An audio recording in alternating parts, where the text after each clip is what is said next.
Good morning, everyone. Welcome to the latest episode of The Free Marketeers, our latest live episode, doing a few of these now. So hopefully we're getting more and more used to it.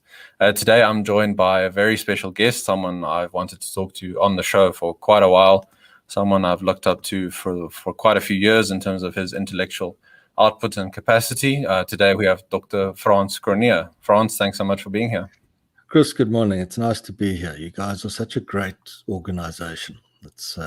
It's always nice to make time for the right sort of people. Yeah. Well, thank you very much. What can I tell you, Chris? Yeah, Frans. So just some background for the viewers who don't know you. Frans directs the Center for Risk Analysis. It's a Johannesburg-based strategic intelligence think tank that has advised a great number of corporations and government agencies around the world on South Africa's long-term economic, social, political, and policy sort of trajectories.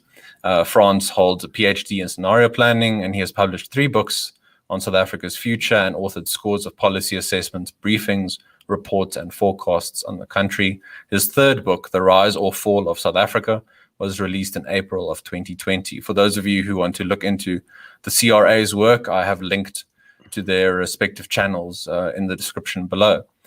So Frans, just to start off with, maybe there was some hope for 2021 after what 2020 threw at us. I thought we'd lead in with your broad thoughts of South Africa at present, where we are, I guess, economically, politically, and socially, and how you think that might turn out in the next few months and the year. But we can get into that a little bit later. So for now, just your basic overview of things at the moment.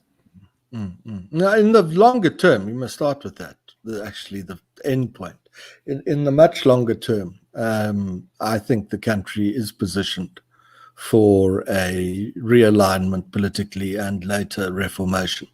But it's not a near term or even a medium term prospect, but we'll get there. So as I continue, don't become too worried. I mean, you should have a certain level of concern, but this thing has a twist in the tail, I think, South Africa.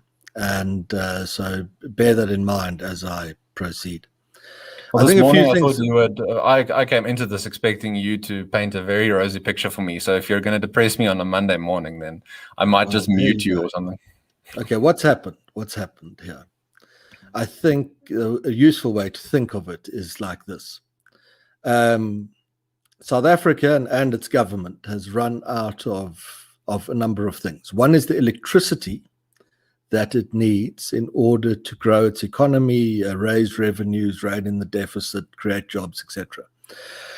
There's data we're working on now out of the South African energy world, and what that shows is that the energy availability factor, now that's a number calculated by deducting from what goes out into the grid, energy capacity that is out of action for maintenance or breakdowns or some other reason, has fallen from about 90% 20 years ago. It fell into the 80 percentiles about 10 years ago, and it's now fallen to below 60%. And the trend line on Eskom is pretty clear, and it cuts through the political rhetoric and the promises and the assurances that there are war rooms and turnaround plans and new boards, etc. And there are people at Eskom doing their very best. But the trend line is straight down. And I think the data is now has a sufficient momentum behind it to say that from an Eskom perspective, South Africa cannot aspire to an economic growth rate of much over 1%. So that's number one. It's run out of electricity. Number 2 is the government that runs the country has run out of the money that it needs to do so effectively. The budget deficit, which is the difference between what the government spends and what it earns, is now at a level that South Africa last saw in the late 1980s, as apartheid was collapsing under the weight of its contradictions, and prior to that, the Second and the First World Wars. And there's again the spin, and it comes from government, sometimes it comes from commercial institutions and some economists, that there's a plan and there are expenditure ceilings and we're going to rein these in. If you follow these things year after year, you'll know that that's again just fluff. It buys time, it's political spin, it's not real. And the real data shows that those ceilings are broken time and time again. The room to rein in expenditure is very limited, given the importance of patronage and cadre deployment to the stability of the ANC. You've got very influential unions. And in any event, more than all of that, austerity is not a solution to a low growth problem that is born of bad policy. You can't save yourself out of the kind of deficit that we face at the moment with this low growth context behind it. It's just not a solution. So, number one, electricity we've run out of, or are, and number two, money we've run out of. Third thing that the government is running out of is political support. And this becomes quite apparent if you read the right indicators. There are now more people who could vote but choose not to than the number of people who vote for the ANC. Amongst younger people, ANC support levels have deteriorated quite rapidly. And in our most recent polling, which is just a few weeks old, now polls are not predictions of the election result. It's when you ask people, regardless of whether they do vote or will vote or want to vote, where are they politically at the moment? We in January polling the ANC at 49%, which is very low. And confidence in the future of the country and by extension its government, that you can track in polls as well. That's been falling very steeply since the demise of Thabo Mbeki. And as that's fallen, you've had a corroboratory indicator in protest levels taking off quite quickly too. So political support for the ANC is deteriorating very quickly. We've got this big pool of non-voters, run out of money. We've run out of electricity. Fourth thing South Africa has run out of its government, but the country by extension, is credibility. Even just a few years ago, and in the immediate aftermath of Mr. Ramaphosa's coming to power, the credibility with which government pledges, promises, assurances were received was pretty good. Business was very keen on the Ramaphosa era, that reform would follow. Diplomats in the Western world were equally keen, to the point of being naive and to the point of where we had some pretty tough engagements with some of our clients who did not take easily to the message that it was unlikely that Mr. Ramaphosa was a great reformer and that the ANC was capable of reform. Now, I think, Chris, this is where we're at now. So 4 points. I reiterate them, but they're important. Run out of money, run out of electricity, run out of political support, and you're running out of credibility. We see that in our jobs every day, the credibility deficit. And I think that is my opening remark for you. From here, of course, the question becomes, well, if you run out of all those things, well, what happens next? But I'm sure you'll take me there. Chris, back to you. I wanted to ask you a bit about the reformist aspect or the reformist hope that people seem to have. So we had that, as you said, coming into the Ramaphosa administration. And even now, there's sometimes it might be flailing hope for reform within the governing party and then within government. So, it strikes me as, and I'm playing devil's advocate, but that might be a wrong avenue to walk down in terms of thinking reform is just going to come internally from within the ruling party. What does your research tell you about the potential for reform going forward? And this whole thing of waiting for the right person, quote unquote, to be sort of in charge, as it were. I think a lot of our focus is on, can a new man or woman come in to sort of save the ANC or save the country? But I think we really need to change our thinking around that whole path. I think there were a few analytical mistakes that were made in business and amongst diplomats and others who bought very strongly into the long game thesis and the Ramaphosa turnaround. And there were a few mistakes. Number one was they personalized the analysis of the ANC. They felt that Zuma, the man, was a particular problem. And if that personality could be removed, then the problem could be alleviated. And the fact was that the problem had become institutionalized within the ANC. A good example of that, a way you can actually produce some numbers on it, is on the question of corruption. The narrative sold to the country And I'm very interested to see what comes out of the Zondo Commission on the media and its role in promoting some narratives. The narrative sold to the country was, if Mr. Zuma goes away, the Guptas are detained, then South Africa gets a lot better and growth and so on are restored and corruption is dealt with. And it worked in the media because South Africans had gone through this decade under Zuma of declining living standards, job growth had ground to a halt. People were angry and frustrated. And so the political establishment was able to create a villain, and Mr. Zuma was the sort of typical villain, and focus public anger and attention on him. And when he was deposed and then the Hawks were raiding people and going to Saxon, well, public sentiment improved. But it wasn't sustainable. And the reason is that an analysis we did of the executive committee of the ANC, which is practically the present one, there might have been a few changes since we did it, found that that's the committee that really manages the ANC's affairs. It's got 80 ordinary members. And we delved into each one. And we were able to identify that in 41 of the 80, there were serious allegations of corruption against the individual in question. 9, we're fairly confident were clean. And the balance, the 31, we couldn't make a call on one way or the other.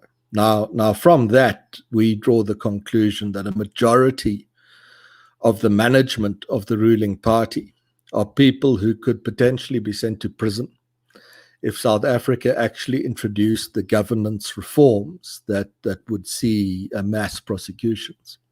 But this is the very same committee that has to right the ship, as it were, and buy into that. And our clients and business diplomats and other observers became disappointed. Why is there no firm move towards corruption? Why doesn't it happen? Why are there no prosecutions? Why do we kick these things into touch? Our explanation was, well, there's a structural problem here. That the ANC does appreciate the damage it causes to the brand. So it's willing to create the impression of acting firmly on corruption. But it cannot actually afford to take very firm action. Now, of course, that's only sustainable to a point, and with the election pending this year and ANC support very weak, I think the ANC is in the process of creating a new villain, and this villain is Ace Magashule. And so, as in the case of Mr. Zuma, he deserves all the bad press that he gets, but the country makes the same mistake again. It thinks, if you remove the individual, then you open the way to reform. But the sort of hard grind, deep dive analysis of the management committee of the party itself suggests that it cannot reform itself, other than to go through these moments in the media. And you find a similar thing, Chris, when you look at the ideological balance inside the ANC and the cabinet. The clients exasperated and say to us, why is there not reform? It's obvious. ANC is losing support, the deficit, jobs, protest action, all these things. Why is there not reform? And our answer to the client is to say, well, if you look at the individuals who sit in the prominent cabinet positions or on the NEC, these are people who do not support reform.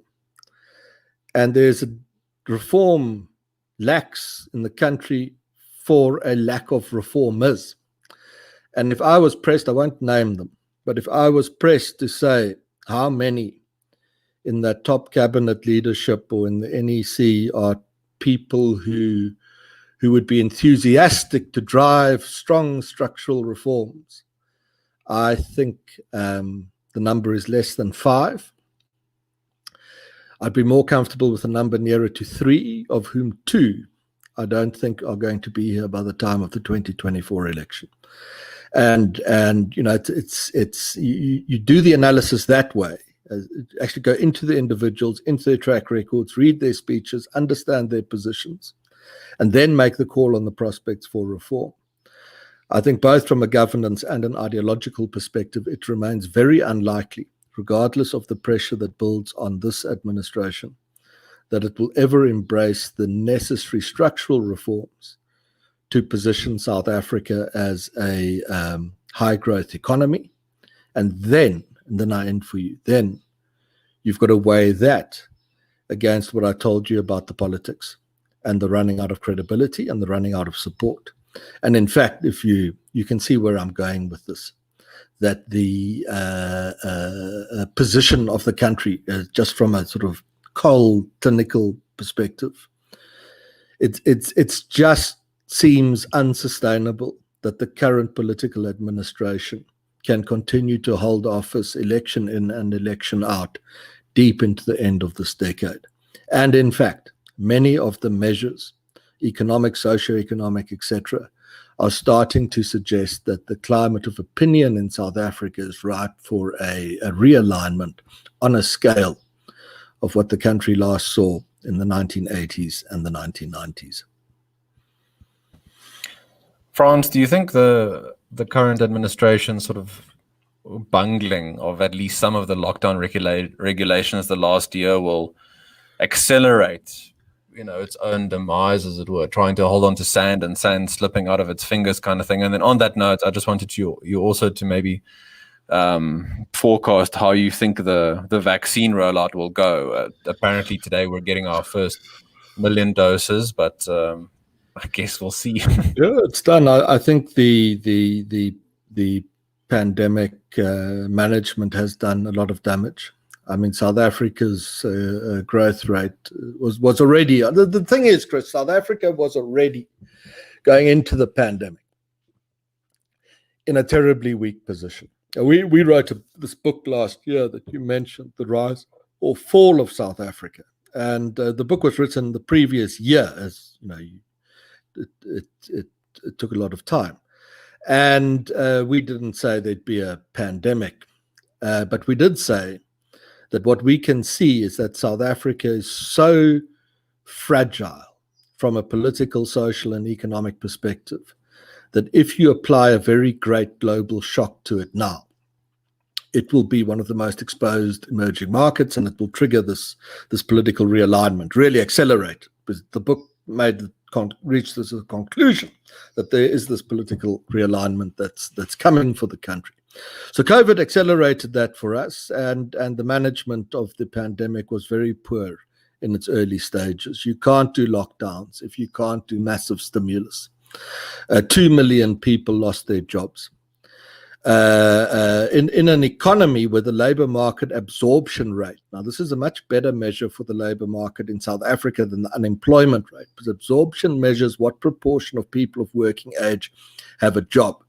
And in very dynamic emerging markets, you'll get an absorption rate of around 70%. In South Africa, going into COVID, the absorption rate was just somewhere under 40. Now globally, that's completely off the charts. And that now dipped further down into the 30s. So great damage was caused, and to government credibility. It just fed that already existing major key driving force of slippage in ANC support on the back of socioeconomic circumstances. There are some twists in the tail, though, Chris. I looked at some ANC polls this morning for another purpose. But I'll share with you that if you disaggregate present ANC support levels by levels of labor market participation or employment, the ANC's weakest now amongst the employed, and particularly weak amongst people who are employed in the formal sector. But its standing is pretty good amongst the unemployed, and best amongst unemployed people who are not looking for work.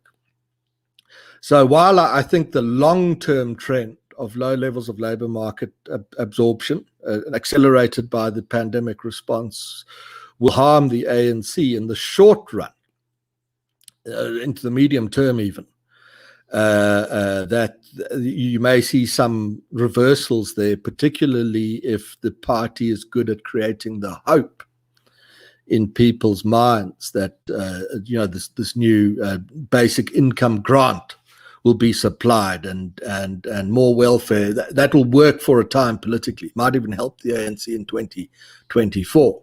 But where it does not materialize, the evidence on South Africa is that the political price the party pays for that is very great. On the vaccine rollout, we were a very late starter on that. The Treasury applications for the expenditure, that's really the smoking gun on how late we were.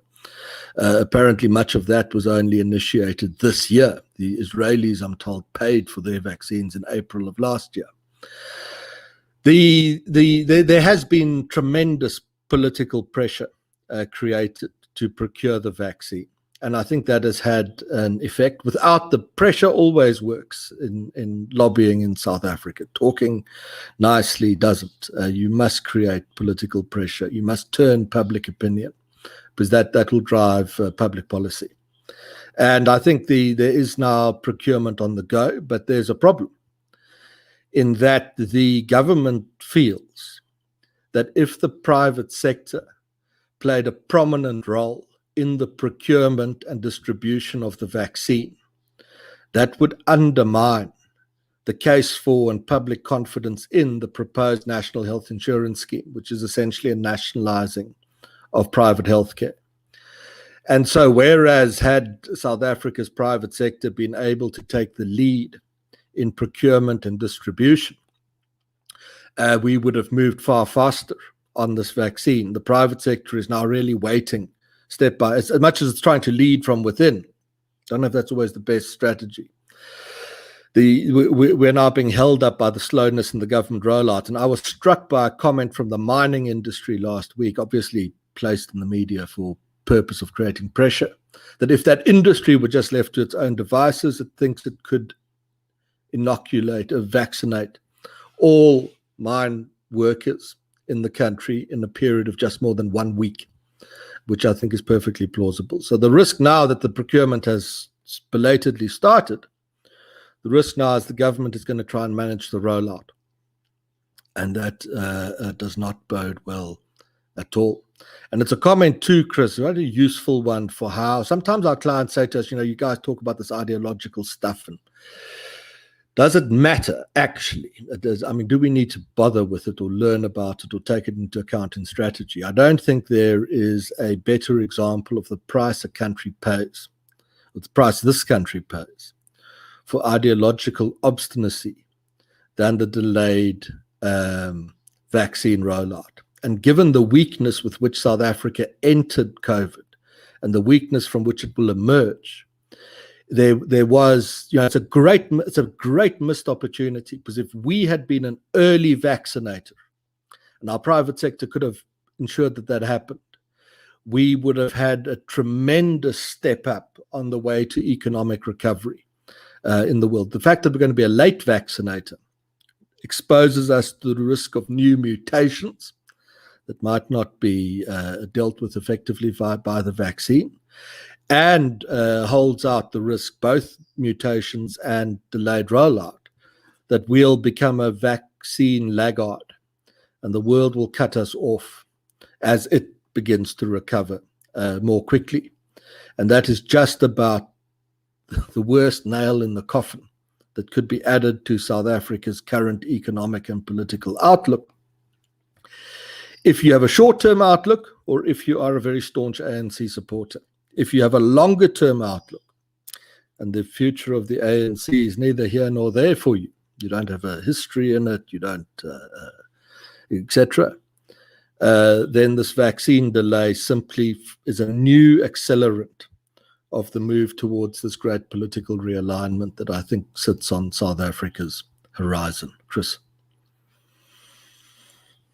I've always tried to think of it as your ideology in basic terms, is your worldview. And as Ayn Rand said, A is A. So whatever your ideology is determines how you view the world, and that's going to determine the view that you think the state should play, or what a political party should play, or how the state should behave in people's lives. So I found it interesting that people ask the question of why talk about ideology or that kind of thing. I mean, maybe I'm a glutton for punishment, so I enjoy those conversations, but I think it's useful to think in those terms. It's very, it informs the decisions that you will take. And it's the greatest strategic planning weakness in South African business is being surprised by unanticipated events. There's the recent, very small example, but a significant one and a good case study. The idea now cast about 10 days ago to up wage levels in the restaurant industry. Now, this is an industry that's been shut down. At present, it can't sell alcohol, which is a major part of the industry. And a policymaker says, well, you know what? Given all this, let's increase the cost burden on entrepreneurs that run restaurants. And you'll hear a lot of people say it doesn't make any sense. It's illogical. If you look at it through a sort of business perspective, it doesn't make any sense. But that doesn't mean it is without sense.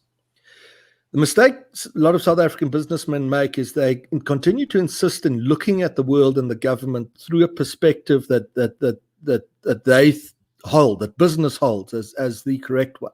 And therefore, they're so often surprised. If the world doesn't make sense, my advice to a client is start to look at it differently until it makes sense. And if you understand the sort of ideology that believes that the private sector cannot create wealth and investment, that growth does not make a country better off, it only promotes inequality, that the private mining industry is in South Africa to steal its resources and send them overseas to rich Americans and Europeans, then those policy decisions begin to make sense. Why do South African entities not want to have that discussion? One of the major reasons is political sensitivity around it.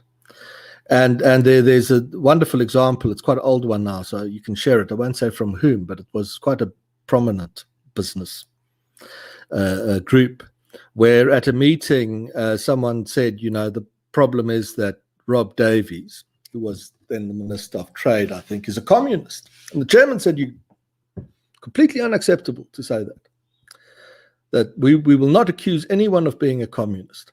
And the chap said, but I don't mean it in a derogatory way. Fact is, he is a communist. He himself says so. And the chairman said, I don't care what he calls himself. We are not going to engage in that kind of talk here. And then it's the extreme case, but it makes the point. We still confront a lot of that, where on public fora, etc., there's a great reluctance to speak frankly and honestly about the ideological roots of a lot of South Africa's political and policy problems. However, as those problems bite deeper and deeper and deeper, that does begin to change, but probably too late in the day to save the current administration.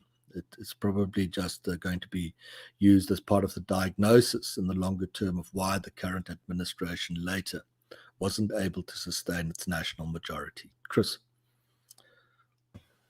We've talked a lot the last few years about structural reforms, and South Africans get excited about it, and there's analysis about it, but I've always thought South Africa needs the right kind of structural reform. It doesn't help if we just get structural reform that's going to lead us further down the sort of socialist Marxist path, as it were.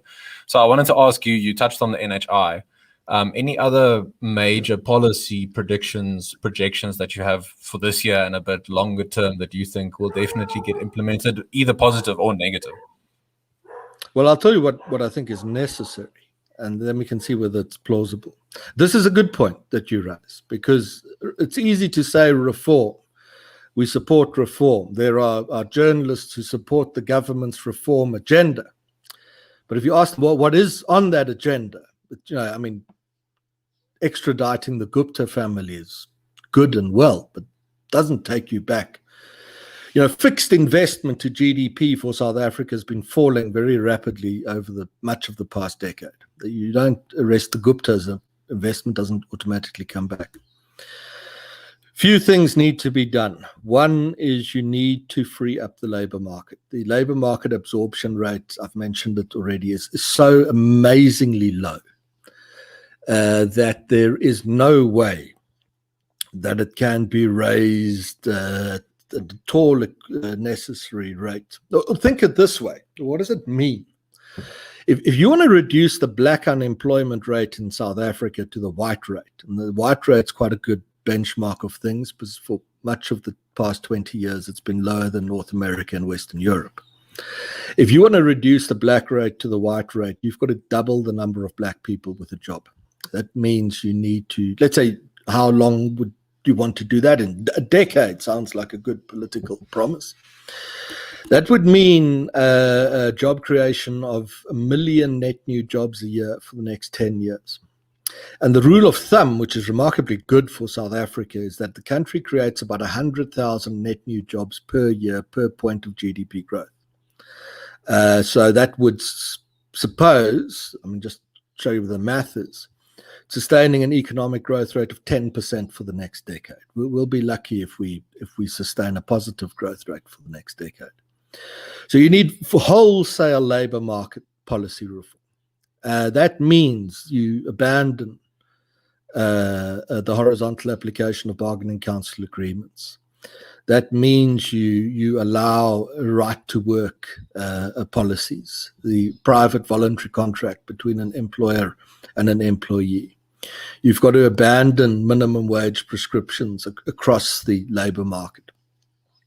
Now, I've had this discussion with policymakers, and to a point they'll concede, particularly when you show them the relationship between unemployment and protest action and their own diminishing support, but for the short term counter to that I set out for you earlier. But the answer you get back is, well, that would open the poor to exploitation by employers. You say, well, this is a hard reality that you've hit. If you're not prepared to make that call, then we will with great confidence tell you what's going to happen next, is that you will not create a substantive number of jobs in South Africa's next decade, and ultimately that will be your political demise. So it is wholesale labor market policy reform. Second thing that the country needs is to upend its model of empowerment. We are mischaracterized on this intentionally. I know. So let's make it clear. There can be no greater priority morally or economically, or if you're a crazed capitalist such as some of your Free Market Foundation colleagues are, I think, than accelerating poor people into the economy so that they can attain a much higher standard of living, the middle class status, whatever that would be. They can buy more, spend more tax, you can drop overall tax rates, economy booms, rein in the deficit, it's all good. But the present empowerment policy doesn't do that. And the reason it doesn't do that is it uses race as a proxy for disadvantage, when disadvantage can be determined in its own right. And the problem there is that you create a situation where the gatekeepers to empowerment use the sort of very powerful political narrative of race and racism to benefit a very narrow elite, and often individuals who need no help from the state at all, perfectly decent standard of living, become beneficiaries of the policy that's purportedly necessary to empower the poor. Change empowerment policy to give it a socio-economic basis, so that you become a beneficiary of the policy not because of an accident of birth, but because you're poor. You can measure this. Did you grow up in a poor household? Did you go to a school that you measure in one of the poorer quintiles in the country? Did your parents go to university? That's a straightforward metric to use. Did your parents own property? These are, you can determine very easily. But if you do not get rid of the nationalist basis, the racial nationalist basis of empowerment policy, given how corrupt the political system in South Africa is, and given the power behind racial nationalist narratives, Empowerment policy in South Africa will never reach the people who are in greatest need of being accelerated out of poverty. So there too, scrap labour market deregulation, remove the race basis of empowerment policy. These are not nice to have. These are the necessary conditions if South Africa wishes to compete with the growth rates of emerging markets around the world. Now, within it could be possible, it could be done. The government has the power to do it. It understands the threat to itself in not doing it in the longer term. That's well understood. But it won't do it. And the reason it won't do it is there's the short-term governance stuff. The political elite benefit from the status quo. But behind it is the ideology. It's an ideological bridge too far. And that happens. It's not a uniquely South African position. But when ideologically obstinate governments run into political and economic reality, elections and growth rates and joblessness numbers, the reality ultimately prevails over the ideology. And that's going to happen here as well. And this isn't just, Chris, a government problem. Across business, there's very little that's willing. Privately, it might be conceded, what I've said. But publicly, there's very little willingness to say that these are the reforms that are necessary if we are to become a more prosperous society. And if a key constituency like business cannot lobby effectively in favor of these reforms, and the media, of course, doesn't buy into them at all, where will they come from? Who will drive them? Well, there are a few think tanks that drive such reforms. So yourselves are one, the IRR is second, etc. But another answer to the reformers who say reform was imminent would be to say to them, well, where would it come from? Because who had the ideas of what to do? And those ideas really didn't exist in the main. They still aren't mainstream ideas. And for that reason, they cannot be implemented. And therefore, reform is not coming. It's not just around the corner. It's not 6 months away. There is no long game. It's all political fluff. Chris. All I'll say on the free markets, capitalism, fanaticism comment is that there's nothing better for which to be a fanatic than that, I think. I wanted to ask you about expropriation without compensation, and if you think we'll get some version of it this year. Of course, we have the local elections coming up. Well, we hope that they take place this year. At least I hope that they take place. But could EWC be used, in that sort of electioneering campaigning vein? Do you think we'll get at least some version of it this year, some sort of amendment to the constitution? It's been a long time coming. We will get it, and the government will begin to use it. In fact, it has already begun to use it.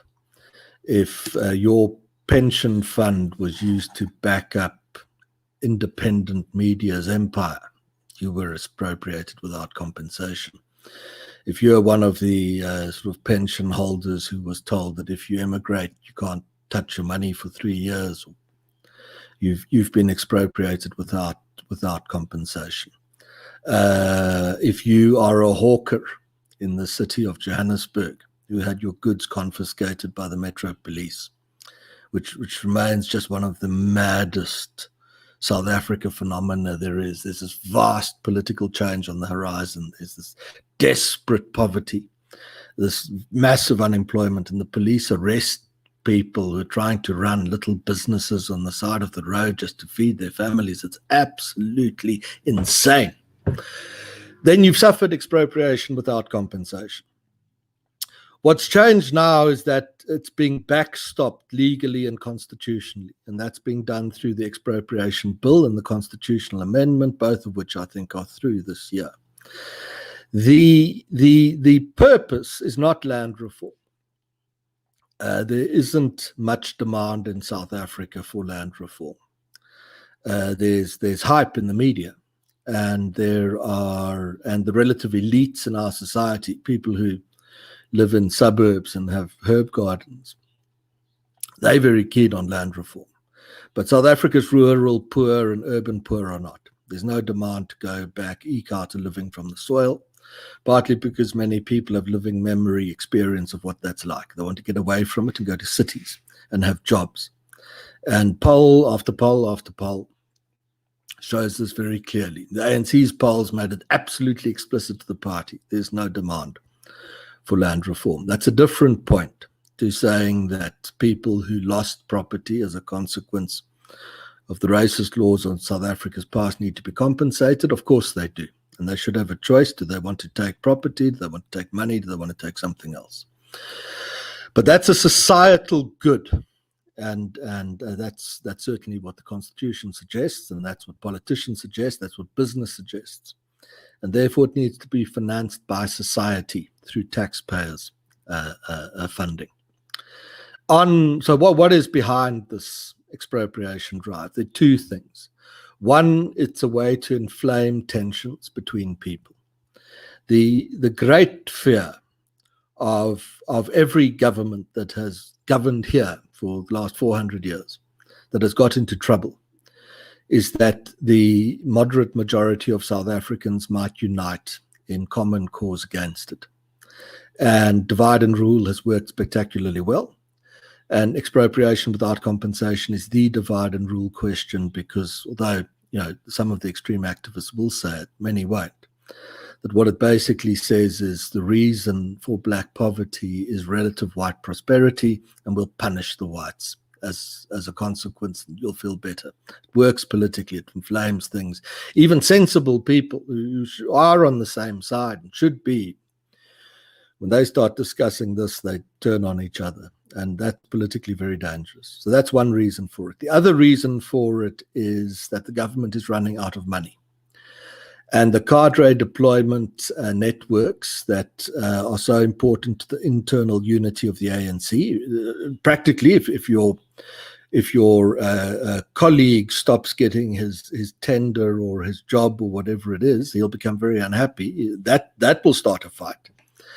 And if you fight too much, out will come all the stories about the corruption and the tender bending and the like, and the party implodes internally. Now, to finance your cadre deployment network in sustaining your internal unity, you need a lot of cash.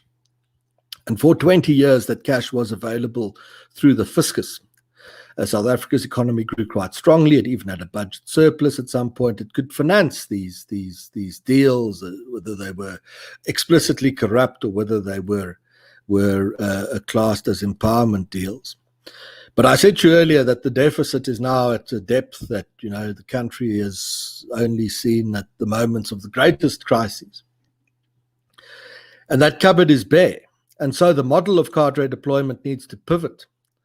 And it needs to pivot away from dependency on taxpayer money to dependency on private money.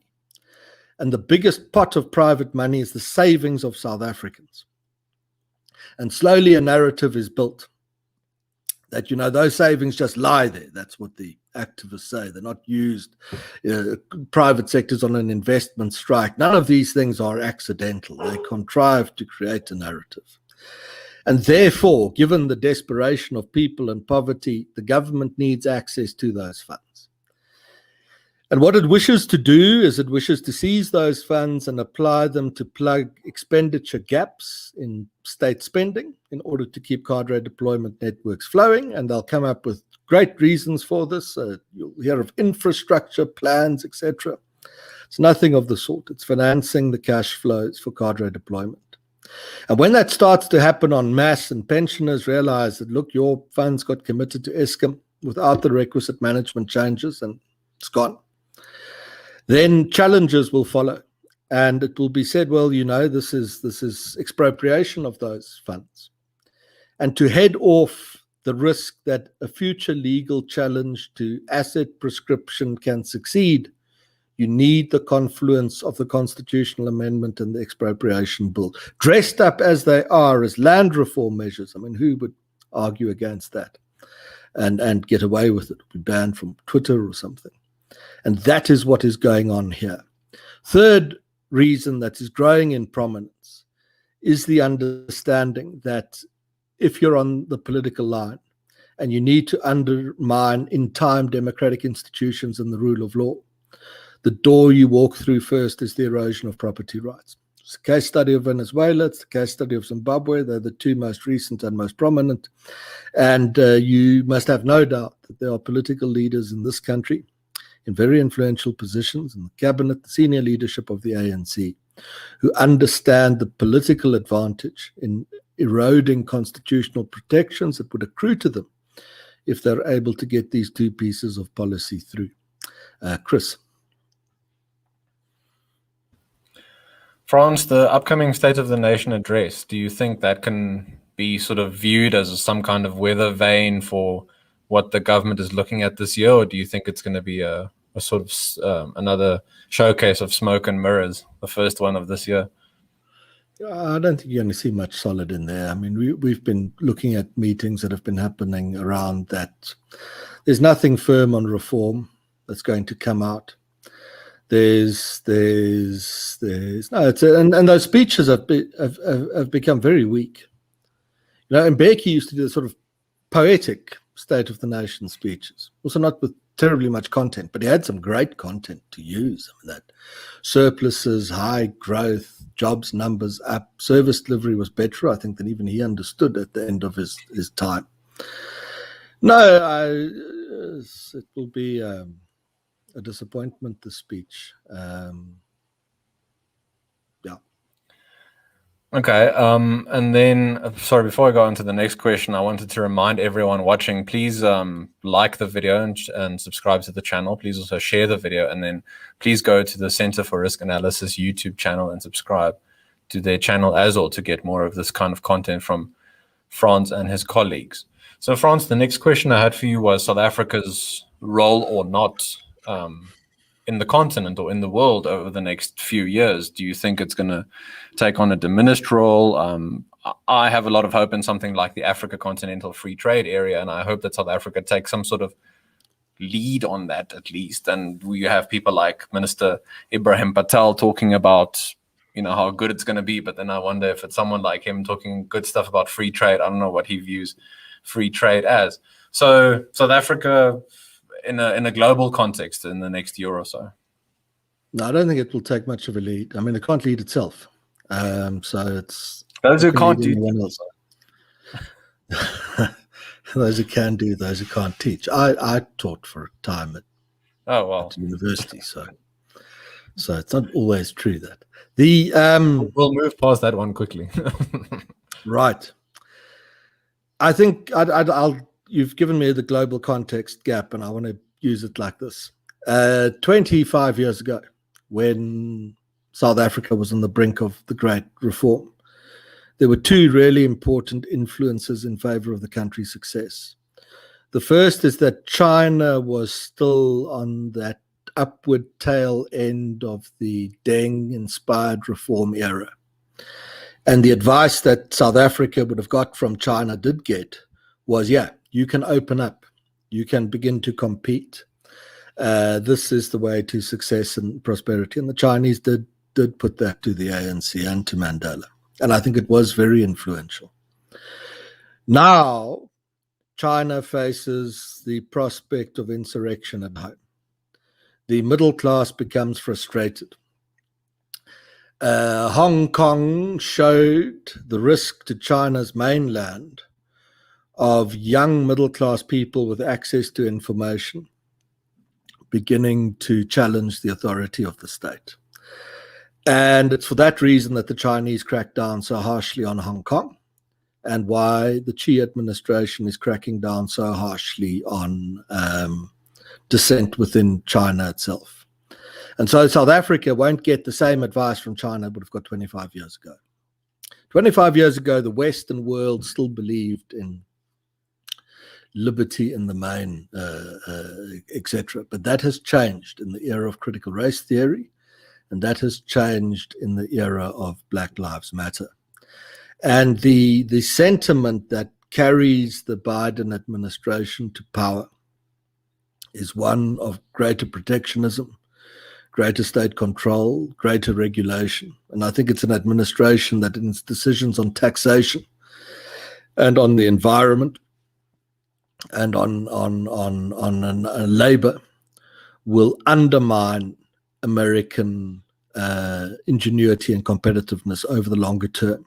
Just as China's crackdown on dissent will undermine the ability of the Chinese economy to innovate. And so South Africa finds itself in a different strategic circumstance to 25 years ago, because the mainstream advice it will get from the Western world might not be the best advice to follow. It echoes, in fact, very closely. There's been some interesting writing in America on it, that where the Biden administration wants to take America on policy is really where the ANC took South Africa on policy. That should worry a lot of Americans. And on China, it won't get the right advice either. So it's to take your lead from the rest of the world now for South Africa. I don't see that ending terribly well for the country. But if we were possessed of an inspired domestic leadership that would act at odds both with the sort of ideological advice that I think will increasingly emanate from the Western world and with the political advice that will emanate from China, South Africa actually has its advantage there. And it can outperform the global averages and do terribly well. But it is not at this time possessed of that leadership. So I think it will wallow, take the worst lessons from both the West and China. But all of this, again, it's I said earlier when I started, into the medium term, it's not great. Into the longer term, if the ANC loses, it's gone. It's no longer in charge. It falls apart as it can't dispense patronage. That will create a window, an enormous window of opportunity for South Africa to again find its way. And if you think, well, he has to say that, otherwise be a bit dreary. It's not that. I mean, we call it as we see it at the center. It's our reputation. Inside the South African populace, inside that polling, there is a vast well of common goodwill and decency between people, and a desire to live a middle-class standard of living. And in fact, there's incredible political alignment across different race, class, ethnic, religious, age, political groups about what needs to be done. And if you have this sort of cathartic moment, this psychologically critical break of the current administration being knocked down to below 50%, what grows out of that could be very, very positive. Chris. Okay, Frans, we had two questions just in the comments that I wanted to highlight, and I think we can take them almost as one. So from Michael Setas, who just asked whether you believe there is any possibility of a political opposition developing within the next decade that could take on the ANC at the polls. And then from Matthew John, is it reasonable that the ANC will be punished in the next local elections? Will we see more support for other parties, or will the numbers of people who choose not to vote just increase? Well, that punishes the ANC. Let's start with the latter point. I think this local poll, you'll see the ANC just on over 50%. A little bit back from where it was in the last local poll. On the opposition to challenge the ANC, not that way around. I actually think the ANC loses first, and then, in the aftermath of that, the future opposition grows. It's really a question of voter numbers diminishing, attrition, and the other parties kind of just collectively, like little piranhas, nipping away at the ANC until it sits below 50. I don't think you're going to get, while the ANC is around, the prospect for a new, big, serious opposition movement. And there are a few reasons for that. One, while the ANC is there, it's very difficult for people to think beyond the ANC. The question from our clients, even on the long-term futures, what will the ANC do? What will the ANC do on mining? What will it do on this? What will it do on expropriation? And we say, well, we can address that, but you need to think just as much about what will be done if the ANC is not there to do it anymore. That's very hard.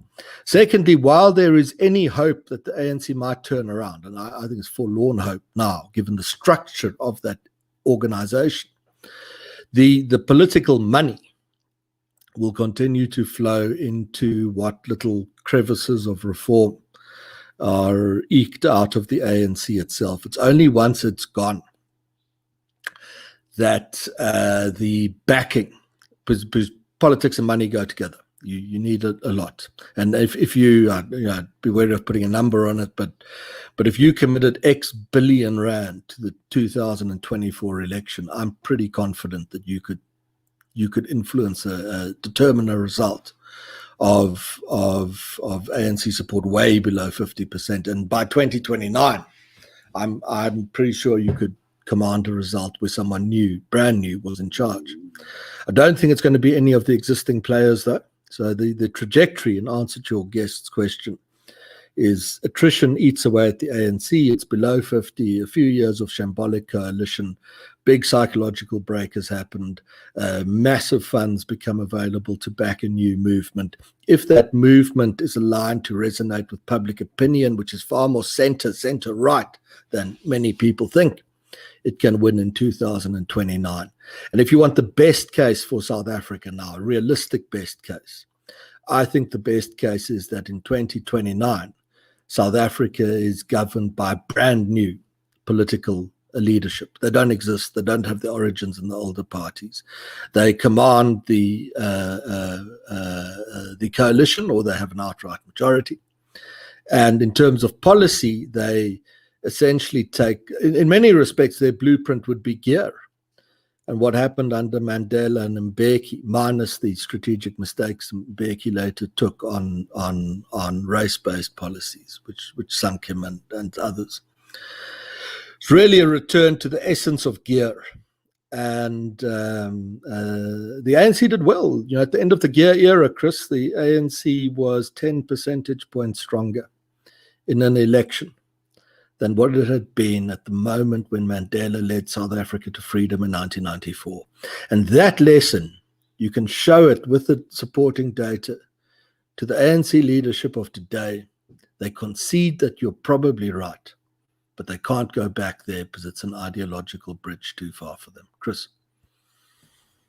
Another question from the comments. Would it be a good idea for all parties to join forces and create a single party that will try to get the ANC out of office? A terrible idea. Doesn't go anywhere near there. You want competition.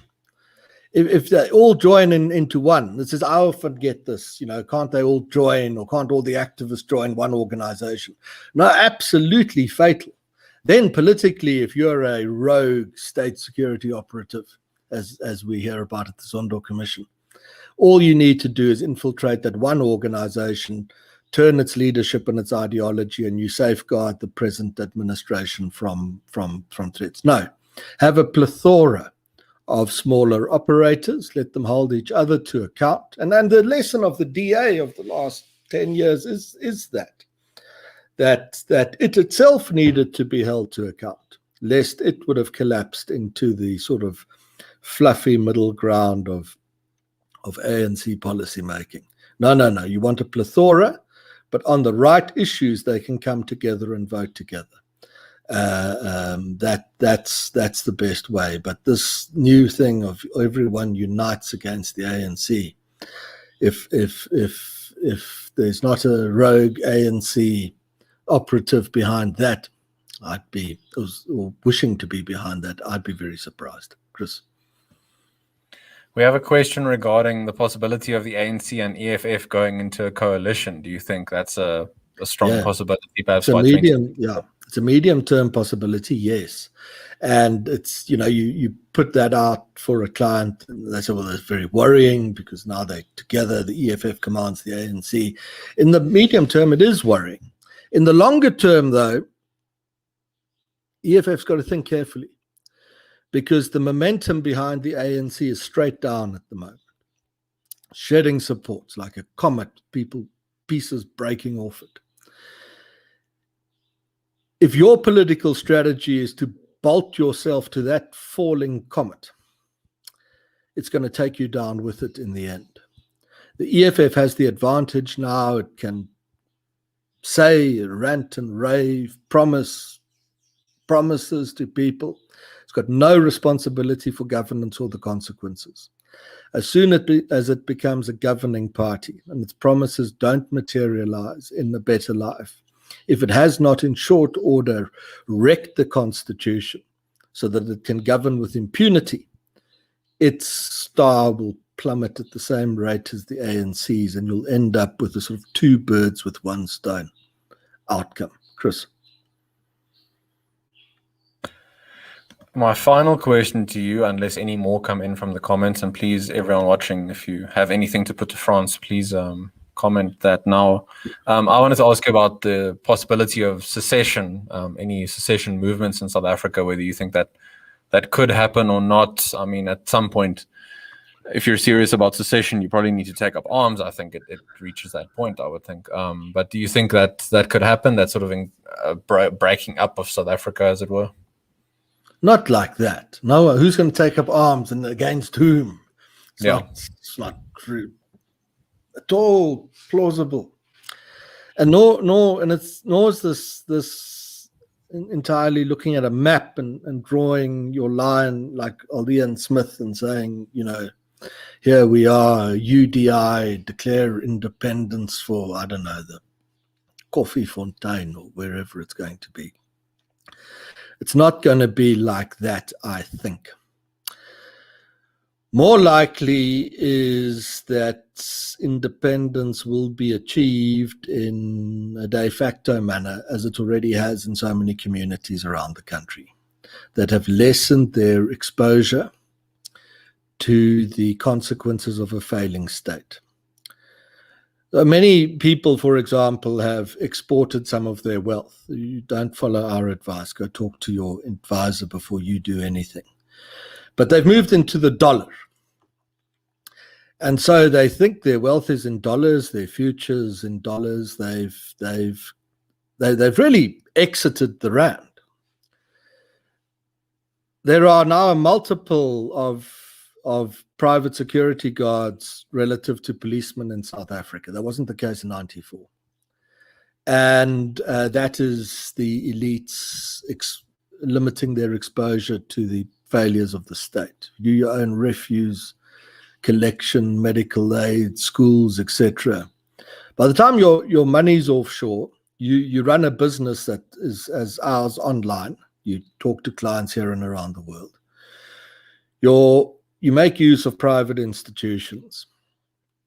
You've achieved a degree of independence there, as great as anything you'd achieve if you drew a line on the map and closed the road. And I think that's probably the way it's going to happen. And I think it's going to be a global phenomena. I think as the culture wars take hold, the divisions in the Western world deepen. This sort of enclave formation. We wrote that in a book 3 years ago, that the enclaves are the future. Definitely, that's the way it's going to happen. In the longer term, there is a case for federalism in South Africa. One of the IRR colleagues, Dwayne Essau, you should start to read, is new on the scene, new analyst, very bright guy. There is a case for federalism in South Africa, provinces to compete with each other on areas of taxation, labor, and so on, just to allow the poorer provinces some chance to compete with the wealthier ones. Politically, would there be significant support for that from a majority? Not at the moment. The Cape Independence people have chatted to us from time to time. I think it's interesting what they're trying to do. I think if people choose to secede, that should be their right. But the Western Cape is a microcosm of South Africa. The Western Cape on its own unemployment rate is very, very bad by global norms. It's better than South Africa's, but it's terrible. It has the same demographic type split, slightly different. It has the same racial nationalist factions. It has those issues. If you can't resolve those issues at a South African level, you mustn't be certain that you can resolve them at a much more local level. And a last point on that, and I think, right, where would we be wrong on this? If Natal goes first, then all bets are off. The king threatened when the ANC threatened to expropriate Ngonyama Trust to go it alone. That had the political leadership rushing off to see His Majesty. And as I put it to one of the Cape people, if you guys ever pull this off, the Western Cape on its own, the road to Cape independence will lead through Ulundi. Chris. Sounds like a pretty good slogan there. Two final questions on which to wrap up. So Rahul asked, how does the middle income man prepare for the assault on pensions and any locally invested funds? And then the second question from Chris was, what is the probability of the local government elections being postponed this year? So those can be our final questions. I don't think they'll postpone the elections. There's thoughts of it. There's a longer term move to merge the national with local, which would make a lot of sense because the ANC performs quite well on national level issues relative to local level issues. National issues are a bit more esoteric than local issues where you live. There's pothole and sewage flows in the street, you don't have electricity. So that's a risk by 2024. On what do you do?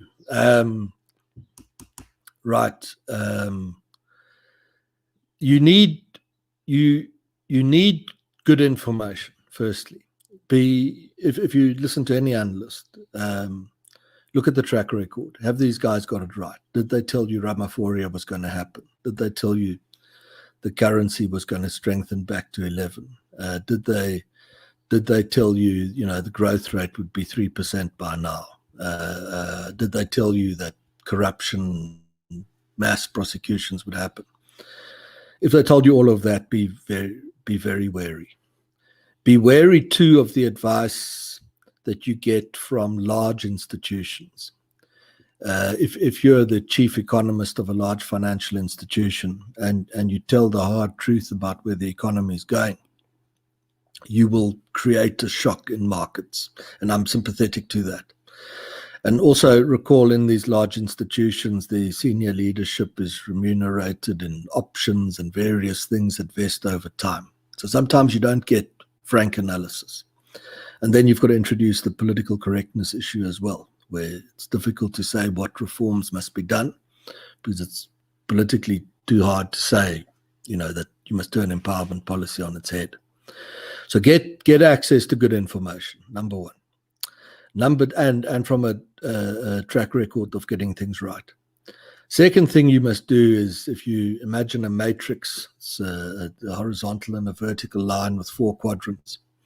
Each of those quadrants, you need to understand how many options have you got now. Now, this can be a household, it can be a business, it doesn't matter.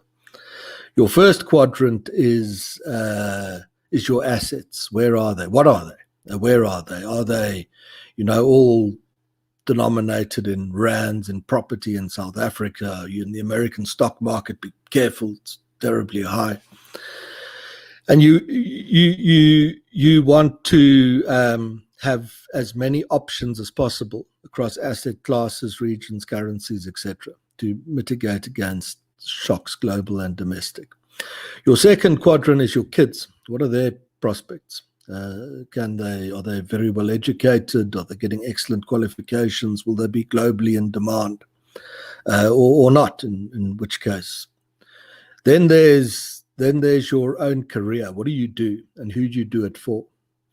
If you were exposed only to the restaurant business in South Africa, you have a really harsh time. If you're a firm in South Africa that's very exposed to fixed assets, stuff hard in the ground investment, you're very exposed to future political risks and expropriation.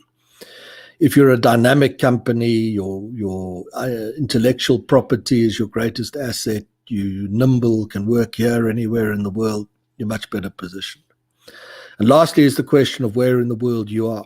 Do you have options to move? And that move doesn't mean overseas. Johannesburg is deteriorating. Cape is looking up, and as it attracts the best out of the north. Do you have those options to move? And once you've completed that matrix, you've got to look at each quadrant and say, how many choices have you got here?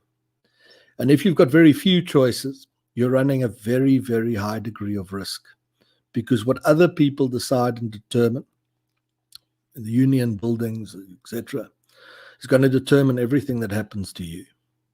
If, as across those quadrants, you realize you've actually got a lot of choices, then you're damn well positioned for a volatile and exciting roller coaster world. You don't actually have to fear much either, is what you gain on the swings, you lose on the roundabouts, etc. So I recommend you do that. And once you've done it, it's never too late to start.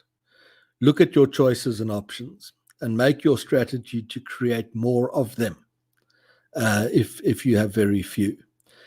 Surviving in South Africa is not a unique place in the world anymore. It's not a particularly special case.